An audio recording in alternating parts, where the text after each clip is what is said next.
कोई नहीं बोला राधे राधे राधे राधे। और इस प्रकार से हमारे राजा बलि उस 100 यज्ञ करने के लिए शुक्राचार्य जी कहते हैं कि जब आपकी 100 यज्ञ पूर्ण होगी आप सत्कर्तु कहलाएंगे, इंद्र के गद्दी पर बैठने के अधिकारी हो जाएंगे। ये एक एक करके यज्ञ करना प्रारंभ कर दिया। लेकिन देवता जो कंदरा में जाकर के छिपे हुए हैं, उनके उद्धार के लिए वामन भगवान का अवतार होता है। वामन भगवान जिसको बृहस्पति जी कमंडल, धर्मराज छत्र और मां देवी पृथ्वी पादुका,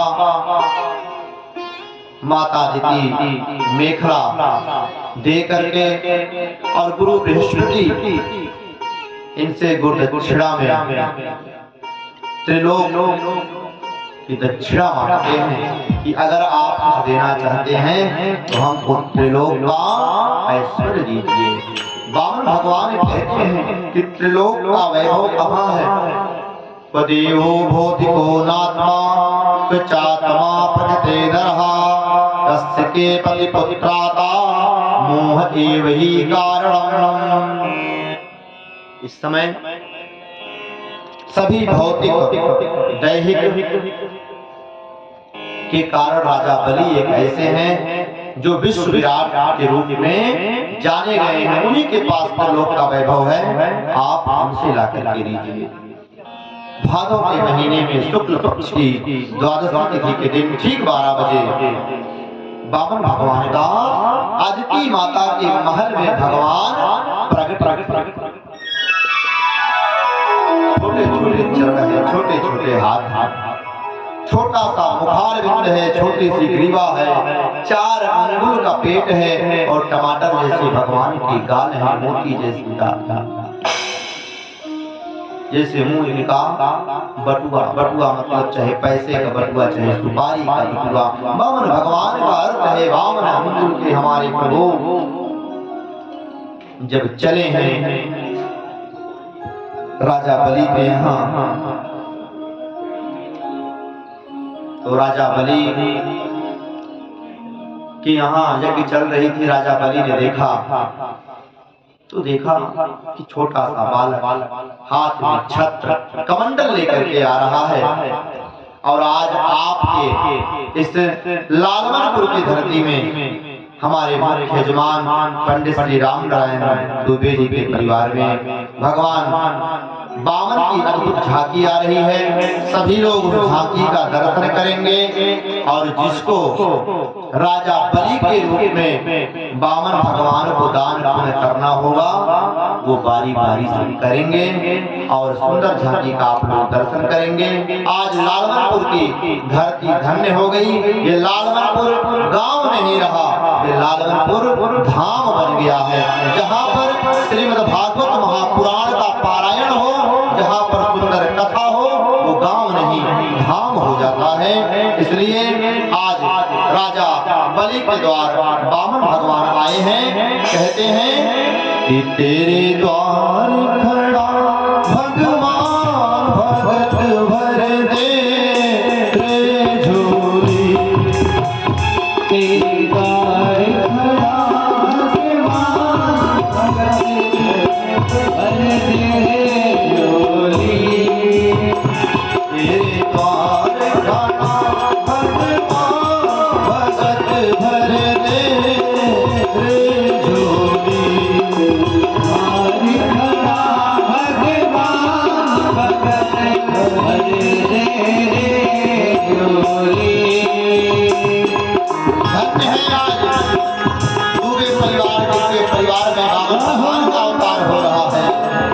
तेरा होगा बड़ा एहसान भगत भर दे रे झोली, तेरा होगा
डोल उठी है सारी धरती, देख ले डोला गगन है सारा।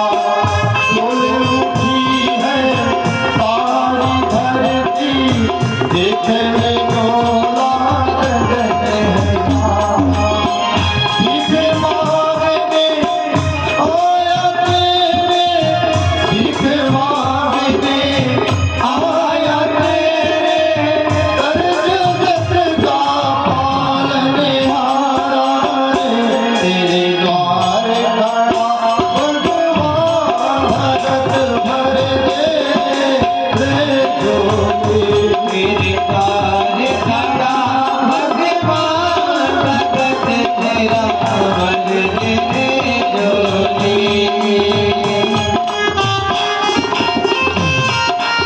जय हो।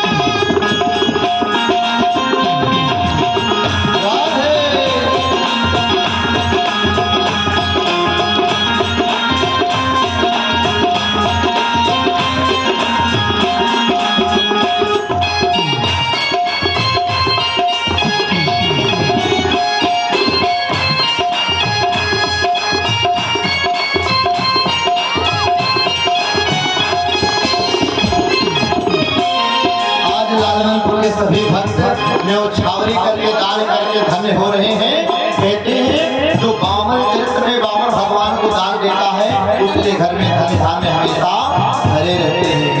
आज लुटा दे रे सर्वस, मान ले कहना मेरा। आज लुटा दे रे सर्वस, मान ले कहना मेरा। आज लुटा दे रे सर्वस, मान ले कहना मेरा।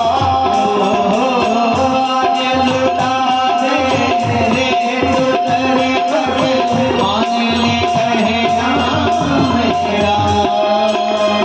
मिट जाएगा पल में तेरा जन्म जन्म का फेरा रे। मिट जाएगा जन्म जन्म का, जन्मों का तेरा तेरा रे। छोड़ सकल अभिमान, तू छोड़ सकल अभिमान, अमर कर ले अपना तू दान, भगत भर दे रे ज्योति। तेरे द्वार खड़ा तेरे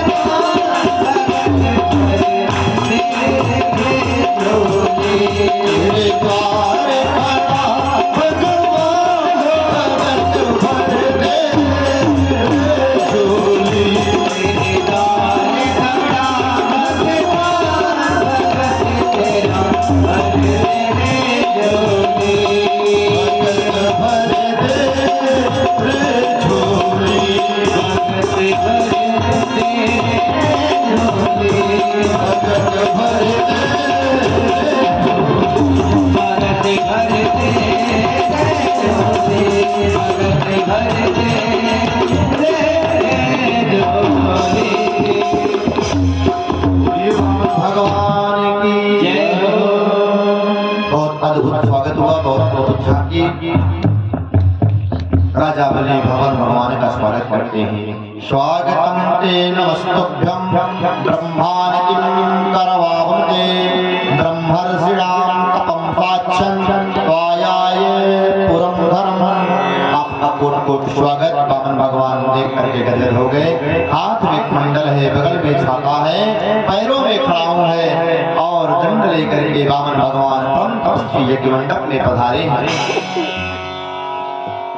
और वामन भगवान कह रहे हैं आज मेरे पितर तृप्त हो गए, मेरा कुल पवित्र हो गया कि आज हमारे घर वामन पधारे। प्रभु के चरणों में प्रणाम किया है और हमारे प्रभु मौन खड़े थे, कुछ बोल नहीं रहे। जैसे ये वामन भगवान है, कुछ बोल नहीं रहे लेकिन कुछ बोल रहे हैं। दिन में तो तमाम नौटंकी करें लेकिन झांकी में भगवान की छटा अपने आप आ जाता है। वामन भगवान कुछ बोले नहीं। राजा बलि ने कहा सरकार मैं आपको क्या दे दूं? कहिए तो हजारों गैया दान कर दूं, कहिए तो मैं आपको आधा राजपाट आपके नाम कर दूं। बोलिए आपके अंदर इतनी सुंदर झांकी है कि राजा बलि ने छावर। वामन भगवान कुछ न बोले। वामन भगवान ने कहा हमको बनावटीपन नहीं। बोले सरकार कहिए तो मैं आपको किस तरह से विश्वास दिलाऊं? हनुमान जी महाराज ने सीना को चीर दिया, इसको राम जी को दिखाने के लिए। अगर आप कहिए तो आपका विवाह करा दूं, सुंदर जिसको पसंद कर लीजिए उसी से विवाह करा दूंगा। बोले विवाह करा देंगे तो बच्चे भी होंगे? बोले हाँ। बोले तो हम अकेले छाता लेकर चलते हैं, हमारे पास घर है ही नहीं, और आप विवाह कर देंगे तो घरवाली को कहाँ रखेंगे? बोले चिंता न करिए उसके लिए मैं आवास बना दूंगा, फ्री में रहिएगा। कुछ लोग फ्री वाले आवास के लिए बड़े लालायित रहते हैं। बोले ठीक है आप रहने की व्यवस्था कर देंगे तो हमारे बच्चे पढ़ेंगे कैसे? बोले निःशुल्क हिराक्ष पाठशाला है, उसमें आपके बच्चे पढ़ेंगे। बोले अच्छा ये बताइए अगर 2-4 बच्चे हो गए और उसमें से अगर एक बच्चा कभी मर गया हमारे सामने तो रोएगा कौन? बोले महाराज विवाह है आप, बच्चे आप, तो मरने पे रोना तो आप ही को पड़ेगा। तो वामन भगवान बोले कल के अच्छे से है कि आज हम रोने की स्थिति लाए क्यों विवाह हम विवाह नहीं करेंगे। बोले और कुछ? बोले महाराज अगर आप कुछ देना ही चाहते हैं तो मैं आपसे जो मांगूंगा वो आपको देना पड़ेगा। बोले ठीक है महाराज मांग लीजिए। इन्होंने कहा सोच लीजिए। बोले सोच लिया। बोले तस्मात् ततो महीमी सदृढे अहं वर्षद भवात् पदानि तीर्ण दैत्येन संमितानि सदा मम। हे महाराज तुम केवल 3 पैर पृथ्वी हमको दान कर दो और कुछ ज्यादा नहीं चाहिए। वामन भगवान की बात को सुन करके राजा बलि मुस्कुरा पड़ा। बोले महाराज ब्राह्मण देवता वामन भगवान एक बात कहें बुरा मत मानिए। बोले जैसे आप वामन हो वैसे बुद्धि भी वामन है। अरे राजा बलि के सामने खड़े हो, जो मांगना है मांग लो, क्यों हमारी दान की हुई कीर्ति को धूमिल करोगे? लोग कहेंगे ब्राह्मण को दिया तो 3 पग भूमि और तुम वामन हो तो तुम्हारे पैर भी क्या नाम? बोले नहीं, अगर देना है तो 3 पग। बोले अग्रिम बुद्धि पाणिन्या मध्यम बुद्धि जा तर्क बुद्धि तर्कड़ा वामन चौपट पर। हे वामन भगवान आपकी बुद्धि एकदम 0 है। ये राजा बलि बहुत कुछ देना चाहता है। बोले अगर देना चाहते हो तो 3 पग भूमि, वो भी संकल्पित। बोले संकल्प लेने की महाराज क्या जरूरत है? बोले नहीं, ब्राह्मण बिना संकल्प लिए दान नहीं देगा। दान पात्र को देना चाहिए और दान शुभ मुहूर्त में देना चाहिए।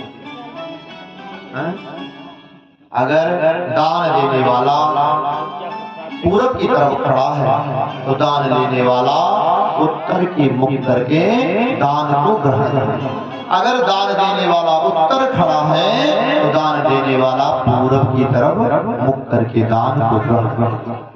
अच्छा बताइए दान करता बड़ा है कि दान ग्रहीता बड़ा है? और इधर शुक्राचार्य ने सोचा कि ये बावन अंगुल का ब्राह्मण इतनी क्या इसमें जरूरत आ गई कि 3 पग भूमि मांग रहा। ध्यान लगाए तो देखे कि ये कोई बावन नहीं है, साक्षात नारायण है। कान में जाकर के अपने शिष्य कहे कि इसके चक्कर में मत पड़ो, ये कोई 52-53 नहीं है, साक्षात विष्णु है, सब कुछ दरिद्र हो जाओगे। बलि ने कहा महाराज अहो भाग्य कि नारायण हमारे घर 52 के रूप में आए, मैं देने के लिए तैयार। उन्होंने कहा दरिद्र हो जाओगे, लक्ष्मीहीन हो जाओगे, वैभवहीन हो जाओगे। शुक्राचार्य ने श्राप दे दिया, जो व्यक्ति गुरु का कहा माने, गुरु के कथनों पर नहीं चलेगा, वो स्त्रीहीन हो जाएगा।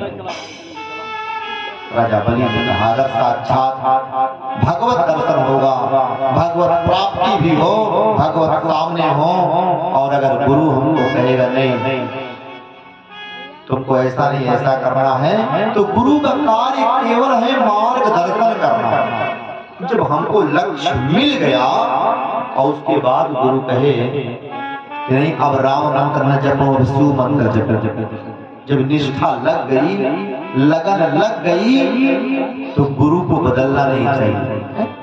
गुरु बड़ा है कि गुरु मंत्र बड़ा है? गुरु के द्वारा जो गुरु मंत्र मिला है उस मंत्र की महिमा है। गुरु तो कोई भी हो, गुरु किसी को बना नहीं, लेकिन अगर आपका अपना विश्वास है तो वही छोटा सा मंत्र आपको बड़े से बड़े पातक पापों से बचाता है। इन्होंने कहा कि कुछ मत दो, बोले महाराज मैं बिल्कुल दूंगा। उन्होंने सोचा कि ये मानेंगे नहीं।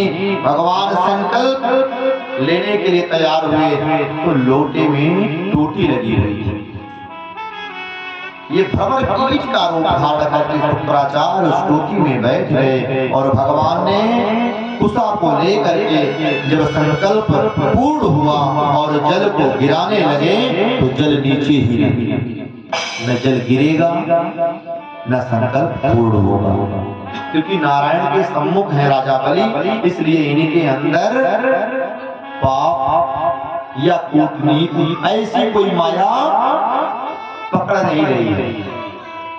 सोचिए जैसे ही नारायण हटेंगे वैसे हमारा राजा बलि बच जाएगा। भगवान ने देखा तो भगवान ने कुशा की एक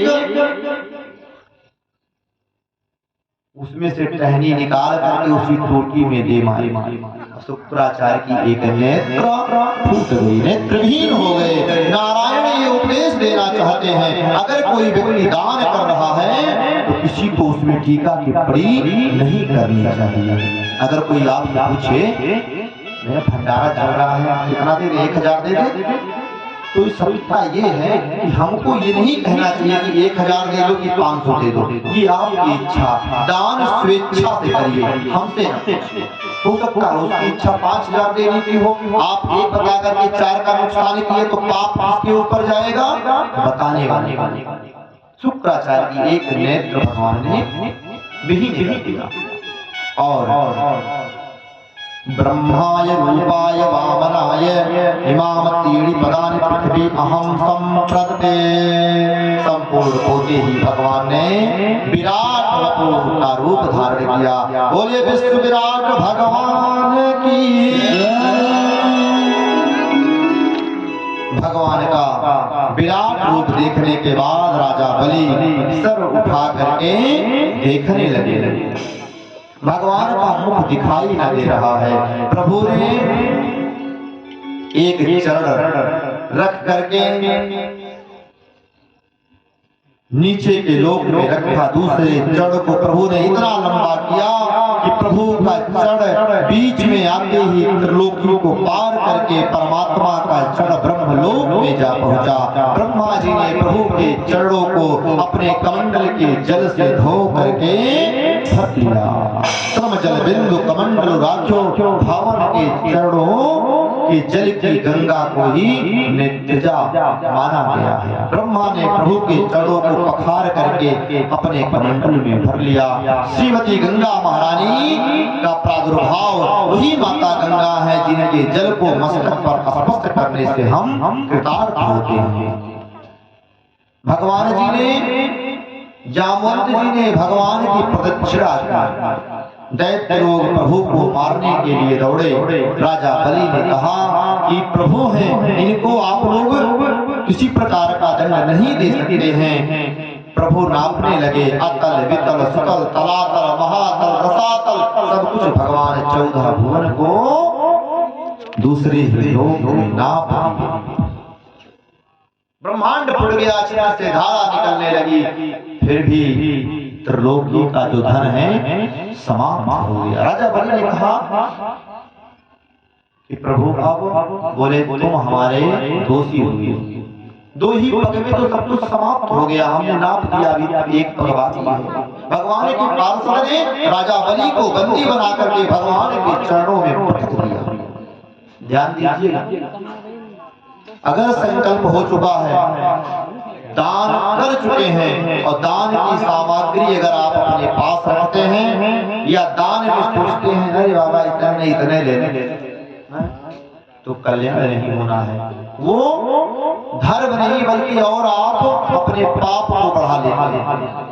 राजा बलि का एक कदम दिया हुआ, एक पग अभी बाकी है। भगवान ने पार्षदों ने उनको बंदी बना करके भगवान के चरणों में डाल दिया। बोले अब बताओ, तुमको अनंत काल तक इसी तरह से बंधना रहना पड़ेगा, तुम दोषी हो। राजा बलि ने कहा सरकार मैं आपका दोषी हूँ, लेकिन एक प्रश्न का उत्तर आप हमको दे दीजिए। बोले क्या? बोले दान लेने वाला बड़ा होता है कि दान करने वाला बड़ा होता है? नारायण ने कहा कि हमेशा दान करने वाला बड़ा होता है, क्योंकि दान करने वाले का हाथ हमेशा ऊपर होता है और दान लेने वाले का हाथ हमेशा नीचे होता है। बोले प्रभु दान की हुई सामग्री बड़ी होती है कि दान करने वाला व्यक्ति विशेष होता है। भगवान ने कहा कि दान की हुई सामग्री बड़ी नहीं होती, दान करने वाला व्यक्ति विशेष होता है। राजा बलि ने कहा हमारे प्रश्नों का उत्तर प्रभु मिल गया, हमने दान तो किया लेकिन मैं अभी नापा नहीं गया हूँ। हे प्रभु आप दान कर्ता को नाप लीजिए। और राजा बलि ने अपने मस्तक को भगवान विष्णु विराट के चरणों में रख दिया और भगवान प्रसन्न होकर के राजा बलि के सर पे अपने पैरों को रख करके राजा बलि को नाप। भगवान प्रसन्न हो गए, बोले मांगो मैं तुमको क्या दूं, कौन सा वरदान मांगो? तो राजा बलि ने कहा प्रभु अगर कुछ देना चाहते हैं तो आप कहीं नहीं जाइए, हमेशा मेरे नैनों के सामने रहिए। कहते हैं राजा बलि जब भी जाते नारायण का दर्शन पाते। कहते हैं जिसमें लगन लग जाती है उसको वही लगन हमेशा